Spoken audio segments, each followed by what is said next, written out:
Ça fait plusieurs fois que je recommence l'enregistrement de cette vidéo parce que je me mets à pleurer à chaque fois. Je vous demande donc votre indulgence si jamais l'émotion me gagne à nouveau cette fois-ci.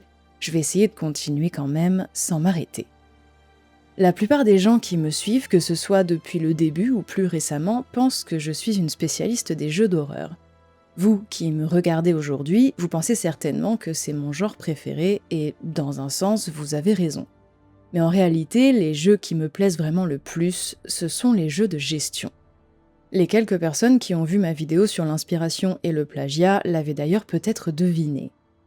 Les aficionados de ce genre de jeu seront sûrement d'accord avec moi pour dire que trouver un bon jeu de gestion aujourd'hui, c'est compliqué. Il en sort tellement, des city builders tout pourris, des simulators éclatés, des jeux de management d'entreprise ratés. Alors pour faire le tri, pour avoir une idée de si l'un de ces jeux vaut le coup, on va souvent sur YouTube. On cherche quelqu'un qui nous donnera la solution, la personne qui aura testé le jeu pour nous et nous dira si oui ou non il vaut la peine d'y jouer. Et depuis 10 ans, cette personne, pour moi, c'était Danfield. Il m'a fait découvrir mes jeux préférés, notamment The Universim, dont je vous ai déjà parlé, un city builder super mignon et rigolo. Il m'a fait découvrir Spellcaster University, auquel je joue encore aujourd'hui, j'y ai même joué en live avec vous, c'est un des jeux chill que j'aime le plus. Il m'a fait découvrir Banished, à l'époque où j'y connaissais rien en city builder, j'avais jamais joué à autre chose qu'à SimCity 3000. C'est lui qui a forgé ma culture des jeux de gestion indé, c'est grâce à lui que je connais si bien cet univers aujourd'hui. Et pour ça, je le remercie du fond du cœur. Comme la plupart des utilisateurs de la plateforme, je suis une vieweuse de l'ombre. Je ne laisse jamais de commentaires et j'ai souvent tendance à oublier de laisser un like aussi. C'est d'ailleurs une des raisons pour lesquelles je ne vous demande quasi jamais de le faire. Je sais à quel point ça paraît parfois superflu pour les abonnés. Je suis certes une créatrice de contenu, mais je suis avant tout une vieweuse. Et j'étais surtout la vieweuse de l'ombre chez Danfield. J'ai jamais écrit un mot, j'ai jamais montré que j'étais là, il a jamais lu mon pseudo une seule fois, et pourtant, j'étais là. J'étais bien là. Au moment où j'enregistre cette vidéo, ça fait une semaine que l'annonce de son décès a été postée. J'étais en train d'écrire ma prochaine vidéo quand je suis tombée sur le post qui m'a vraiment mis une énorme claque. Je suis restée devant, bouche bée, et j'ai senti les larmes me monter aux yeux. Il m'a fallu du temps pour poser par écrit ce que j'avais envie de vous dire à propos de lui. Il m'a fallu du temps pour encaisser. Ça peut paraître ridicule de pleurer pour quelqu'un qu'on ne connaît pas, qu'on n'a jamais vu et qui ne sait même pas qu'on existe. Mais je n'ai pas honte de ma tristesse. Je n'ai pas honte de mes larmes. Car cet homme, qui est parti beaucoup trop jeune, il m'a accompagnée pendant 10 ans, parfois durant des périodes extrêmement éprouvantes pour moi. Et quand j'étais malheureuse, quand j'avais peur, quand j'étais seule, alors je lançais sa dernière vidéo et je profitais de cette voix si douce et bienveillante qui me faisait instantanément oublier ma peine. Danfield, c'était pas juste un créateur de contenu, c'était un bosseur fou. Il sortait des vidéos littéralement tout le temps. Il faisait quasi tout seul et quand c'était pas le cas, il remerciait toujours ceux qui lui apportaient son aide.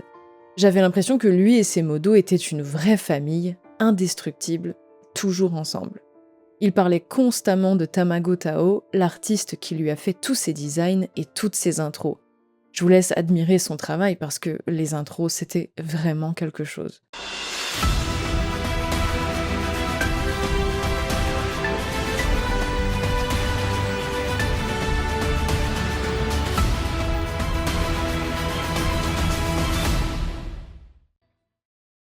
Je voudrais les remercier aussi, tous, pour leur travail et leur bienveillance. C'était toujours un plaisir de venir sur les lives parce que l'ambiance était incroyable et c'est en grande partie grâce à eux.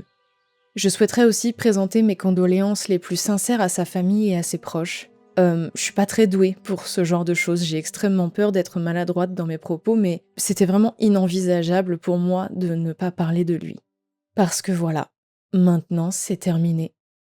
On n'aura plus jamais de nouvelles vidéos, on n'entendra plus jamais son « Coucou tout le monde, je suis Danfield !» Mais pour honorer sa mémoire de la seule manière que je peux vraiment, je vous fais la promesse de ne jamais abandonner. Je vous fais la promesse de continuer cette aventure avec vous sur YouTube aussi longtemps que vous me le permettrez. Parce que j'aimerais être à la hauteur de Danfield. Je me suis presque oubliée à un moment.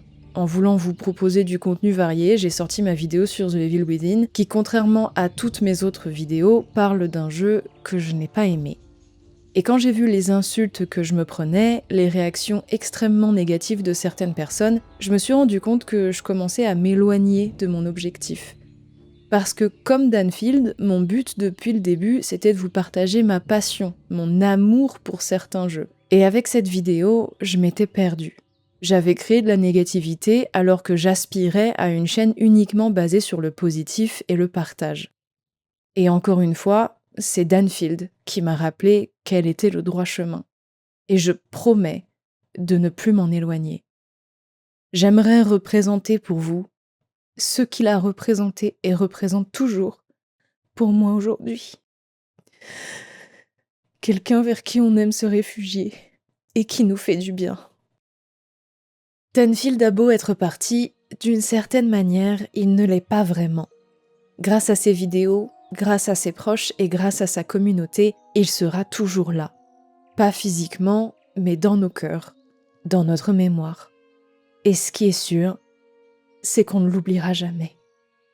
S'il a compté pour vous autant qu'il a compté pour moi, je vous invite à rejoindre son Discord pour écrire dans le livre d'or qui a été mis à disposition pour ses fans. Le lien est évidemment dans la description. Je n'ai jamais été très religieuse, je ne sais pas s'il y a une vie après la mort, mais Dan, si tu nous regardes de quelque part, j'espère que tu te rends compte à quel point tu étais aimé. Merci infiniment pour toutes ces années. Au revoir, petit renard.